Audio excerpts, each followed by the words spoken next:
ওয়ালাইকুম আসসালাম ওয়া রাহমাতুল্লাহি ওয়া বারাকাতুহু। তুমি কে ভাই? আমি জামিয়াতুল ইহসান দারুল উলুম ঢাকায় নতুন ভর্তি হয়েছি। ও তাই, খুব ভালো করেছো ভাই। আগে কোথায় পড়েছিলে? আমি এই এলাকার একটি সুনামধন্য ইংলিশ মিডিয়াম স্কুলে লেখাপড়া করেছি। তুমি কি কোনো স্কুলে পড়োনি? না, আমার লেখাপড়ার হাতে খড়ি এই মাদ্রাসাতে। মাদ্রাসায় তো কেবল আরবি, উর্দু ইত্যাদি পড়ানো হয়, তাই না? না, এমন নয়। আমি কিন্তু কোনো স্কুলে পড়িনি। জামিয়াতুল ইহসান দারুল উলুম ঢাকাতেই আমি আরবির পাশাপাশি বাংলা, ইংরেজি, অঙ্ক, ইতিহাস, ভূগোল ও বিজ্ঞান ইত্যাদি বিষয়গুলো অতি যত্ন সহকারে শিখেছি। মানে মাদ্রাসায় তো এসব বিষয় পড়ানো হয়? অবশ্যই। তুলনামূলকভাবে জামিয়াতুল ইহসান দারুল উলুম ঢাকায় আরও অধিক গুরুত্ব সহকারে পড়ানো হয়। ও তাই, আমার আব্বু তো জানতেন মাদ্রাসাতে কোনো জেনারেল বিষয় পড়ানো হয় না। আমাদের জামিয়াতুল ইহসান দারুল উলুম ঢাকা হলো দ্বীনি ও আধুনিক শিক্ষার অপূর্ব সমন্বয় একটি ব্যতিক্রমধর্মী দ্বীনি কওমি শিক্ষা প্রতিষ্ঠান। এখানে সকল বিষয় সমান গুরুত্ব সহকারে পড়ানো হয়। মূলত ইহা বিশ্ববিখ্যাত ইলহাম প্রতিষ্ঠান। দারুল উলুম দেওবন্দের শিক্ষা কারিকুলাম অনুযায়ী সুপরিকল্পিত সিলেবাসের ভিত্তিতে আন্তর্জাতিক মানে হাফেজে কোরআন, দেশপ্রেমিক সচেতন ও আলেমে দ্বীন তৈয়ার করাই এ প্রতিষ্ঠানের মূল লক্ষ্য। তাই তুমি এই যাবৎ অত্র মাদ্রাসায় কি কি লেখাপড়া করেছো ভাই? আলহামদুলিল্লাহ, আমি আমি কোরআন শরীফ হেফজে উত্তীর্ণ হয়েছি। পাশাপাশি এখন কওমি মাদ্রাসা শিক্ষা বোর্ড বিভাগ ইবতেদায়ী পরীক্ষার প্রস্তুতি নিচ্ছি। আমার জন্য 5 ওয়াক্ত নামাজ, জুম্মার নামাজ, 2 ঈদের নামাজ ও জানাজার নামাজে ইমামতি করার কোনো বিষয়ই নয়। পাশাপাশি এখন কম্পিউটার চালানোর প্রশিক্ষণ নিচ্ছি।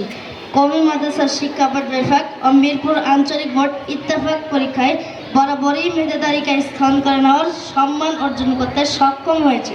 জাতীয় পর্যায়ে হাম নাতে রাসুল প্রতিযোগিতায় দুইবার স্বর্ণ পদক লাভ করেছি। আচ্ছা, ধন্যবাদ ভাই, তোমাকে অসংখ্য ধন্যবাদ। তোমার সাথে আমার কোনো তুলনাই হয় না। তুমি বড় ভাগ্যবান। তোমার কথা শুনে আমি অবাক। এত অল্প সময় এত কিছু! আমার মনে হচ্ছে তুমি একটি সুপরিকল্পিত সিলেবাস এবং সুশৃঙ্খল পরিবেশ ও দায়িত্বশীল শিক্ষক মণ্ডলীর তত্ত্বাবধানে লেখাপড়ায় এগিয়ে যাচ্ছ, তাই না? তোমার ধারণা সঠিক, এর জন্য তোমাকেও ধন্যবাদ। আর ভাগ্যবান তুমিও হবে ইনশাআল্লাহ। ঠিক সত্য বলছো ভাই। আমারও তো আরও অনেক আগেই এই জামিয়াতুল ইহসান দারুল উলুম ঢাকায় ভর্তি হওয়া দরকার ছিল। তুমি মাদ্রাসায় পড়ে দ্বীনি ও আধুনিক শিক্ষা উভয়টাই অর্জন করেছো, অথচ আমি একই সময় স্কুলে পড়ে কিছুটা জাগতিক শিক্ষাই অর্জন করেছি, যার মধ্যে মানুষের চরিত্র গঠন, আল্লাহমুখী ব্যক্তি ও সমাজ গঠনের কোনো ব্যবস্থাই নেই।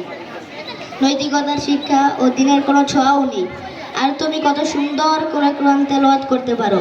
তুমি কোরআনে কারিমের হাফেজ হওয়ার সৌভাগ্য অর্জন করবে, যে হাফেজদেরকে পরকালে আল্লাহ তাআলা 10 জন জাহান্নামী নিকট আত্মীয় স্বজনদেরকে সুপারিশ করে জান্নাতে নেওয়ার ক্ষমতা প্রদানের সুসংবাদ দেওয়া হয়েছে।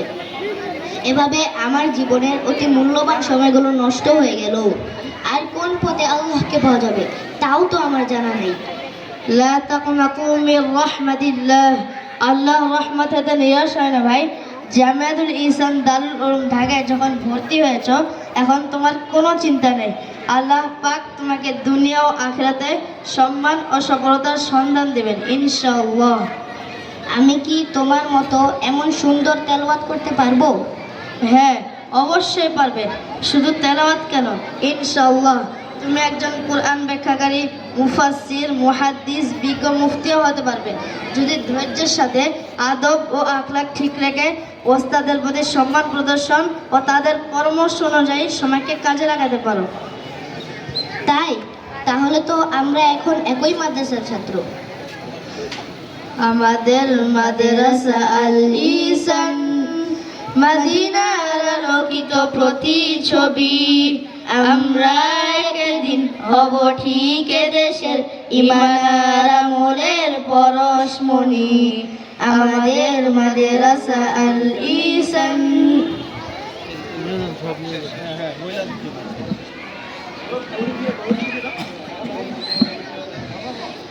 गेम चेक कर चल मूवी लो चेक चेक चेक